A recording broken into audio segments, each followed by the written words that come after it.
This book is phenomenal. It follows the threads of a family line as it kind of splits and goes down through history. And each chapter represents someone's life in that link, that chain of history. At first, a person's story is so interesting and cool, and then the chapter just ends, and you're like, well, hold up, I want to know more. I want to know how their whole life went. Like, what happened? Like, how did it go for them? But that's it. It just moves on. And it's like, whoa, that's crazy. That's life. Like, we just are all books, and you can't reread the past pages, and you don't know what's coming next. All you can really see is how the choices that the people that came before you made affect the people current, the children and their children and their children. That's the only way you can get the rest of their story, is how you see how their choices affected the people in their descendants. It's beautifully told. It's beautifully written. I highly recommend it. The best lines of the book for me are these. The year James was born, they told everyone in the castle that the slave trade was abolished and that we could not sell our slaves to America anymore.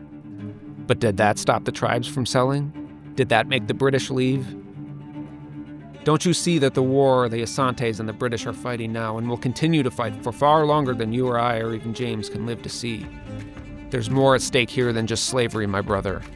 It's a question of who will own the land, the people, the power. You cannot stick a knife in a goat and then say, now I will remove my knife slowly, so let things be easy and clean. Let there be no mess. There will always be blood. James had heard this speech or something like it many times before. The British were no longer selling slaves to America, but slavery had not ended. And his father did not seem to think it would end.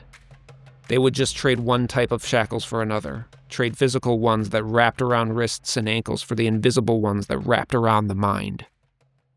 What a damning indictment of colonialism. It makes me think of that one quote from Malcolm X when he was being interviewed. He said this. No. I will never say that progress is being made. If you stick a knife in my back 9 inches and pull it out 6 inches, there's no progress. If you pull it all the way out, that's not progress.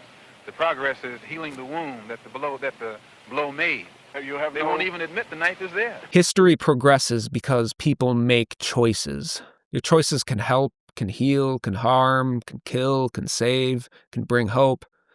Everyone has a story. And when your chapter ends, how does it affect the story that comes after you?